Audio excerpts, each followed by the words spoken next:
کیا Simpson's cartoon نے واقعی آج کے حالات بہت پہلے دکھا دیے تھے؟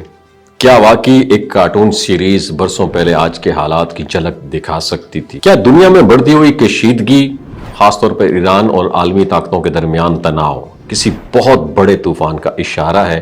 اور سب سے حیران کن سوال، کیا دی سمپسنز کارٹون میں محض کہانیاں دکھائی جا رہی ہیں یا واقعی دنیا کے بدلتے نقشے کو پہلے ہی سمجھ لیا تھا؟ کہانی کیا ہے؟ ویڈیو میں اینڈ تک میرے ساتھ جڑے رہیے گا۔ ناظرین، دنیا آج ایک نازک موڑ پر کھڑی ہے اور مشرق وسطی میں کشیدگی بڑھ رہی ہے اور ایران کا نام مسلسل خبروں میں لیا جا رہا ہے۔ ماہرین کا کہنا یہ ہے کہ اگر اس خطے میں بہت بڑا تصادم ہوا تو اس کے اثرات صرف چند ممالک تک محدود نہیں رہیں گے بلکہ پوری دنیا متاثر ہو سکتی ہے۔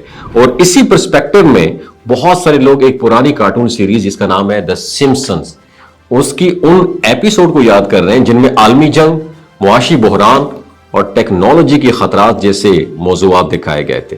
تو سب سے پہلے حیران کن مثال 1998 کی ایک ایپیسوڈ میں ملتی ہے اور اس کہانی میں ایک معمولی غلطی کے بعد امریکہ اور رشیا کے درمیان شدید کشیدگی پیدا ہوئی دکھائی دی گئی، اور اقوام متحدہ میں روس کا نمائندہ یہ اناؤنسمنٹ کرتا ہے کہ سوویت یونین حقیقت میں ختم نہیں ہوا تھا بلکہ یہ ایک اسٹریٹجی تھی۔ اس کے بعد برلن کی دیوار دوبارہ کھڑی ہونے اور فوجی نقل و حرکت جیسے مناظر دکھائی دیے گئے، اور کئی سال بعد جب حقیقی دنیا میں رشیا اور یوکرین کے درمیان جنگ شروع ہوئی تو لوگوں نے اس ایپیسوڈ کو حیرت کے ساتھ دوبارہ یاد کیا۔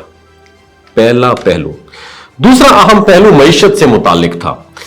ایک ایپیسوڈ میں یہ دکھایا گیا کہ ایک نئی صدر کو یہ پتا چل جاتا ہے کہ سابقہ حکمران ملک کو قرضوں کے بوجھ تلے چھوڑ گیا ہے اور خزانہ تقریباً خالی ہو چکا ہے۔ اس کہانی کے پبلش ہونے کے کئی سال بعد دنیا میں واقعی بڑے معاشی بحران اور بڑھتے ہوئے قرضوں کے مسائل سامنے آئے۔ آج بہت سارے ممالک مہنگائی اور قرضوں کے دباؤ کا سامنا کر رہے ہیں جس نے عام لوگوں کی زندگیوں کو مشکل بنا دیا ہے۔ تیسرا اہم منظر ایک اہم سمندری رستے سے متعلق دکھایا گیا تھا۔ اس میں ایک طاقتور ملک ایک اہم آبی گزرگاہ کو بند کر دیتا ہے جس کے نتیجے میں تیل کی قیمتیں بڑھ جاتی ہیں اور دنیا بھر کی معیشت متاثر ہو جاتی ہے۔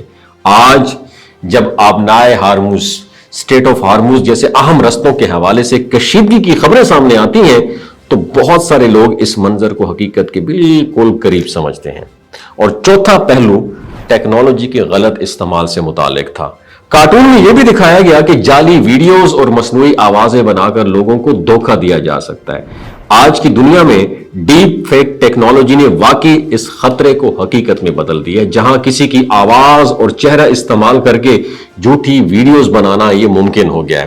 اور پانچواں اہم ٹاپک جو تھا وہ انوائرمنٹ کے حوالے سے تھا، ماحولیات تھا۔ ایک حالیہ کہانی میں زمین کو پلاسٹک کے ڈھیر میں بدلتا ہوا دکھائی دیا اور یہ منظر اس وقت سامنے آیا جب دنیا بھر میں پلاسٹک کے بڑھتے استعمال پر تشویش ظاہر کی جا رہی تھی۔ آج سائنسدان انسانی جسم میں بھی مائکرو پلاسٹک کے ذرات کی موجودگی کی نشاندہی کر رہے ہیں جو مستقبل کے لیے ایک خطرناک اشارہ سمجھا جاتا ہے۔ ان تمام اگزامپل کو دیکھ کر یہ سوال پیدا ہوتا ہے کہ کیا یہ سب محض اتفاق تھا یا ان کہانیوں کے پیچھے دنیا کے بدلتے حالات کا گہرا مشاہدہ شامل تھا؟ حقیقت یہ ہے کہ بعض اوقات تخلیق کار مستقبل کی پریڈکشن نہیں کرتے بلکہ موجودہ حالات کو اتنی باریکی سے دیکھتے ہیں کہ آنے والے وقت کی تصویر خود بخود سامنے آ جاتی ہے۔ اور آخر میں ایک سوچنے والی بات، اگر دنیا واقعی ایک ایسے دور میں داخل ہو رہی ہے جہاں جنگ، معاشی بحران اور ٹیکنالوجی کے خطرات ایک ساتھ بڑھ رہے ہیں تو کیا ہم اس کے لیے تیار ہیں؟ کیا ہمیں ان واقعات کو صرف کہانی سمجھ کر نظر انداز کر دینا چاہیے یا ان سے سبق لے کر اپنے مستقبل کے بارے میں سنجیدگی سے سوچنا چاہیے؟ فیصلہ آپ کے ہاتھ میں ہے، کیونکہ تاریخ میں ہمیں ہمیشہ اشارے دیتی رہتی ہے مگر سمجھنے والے ہی ان اشاروں کو وقت پر پہچانتے ہیں۔ اپنا بہت خیال رکھیے گا۔ اللہ حافظ۔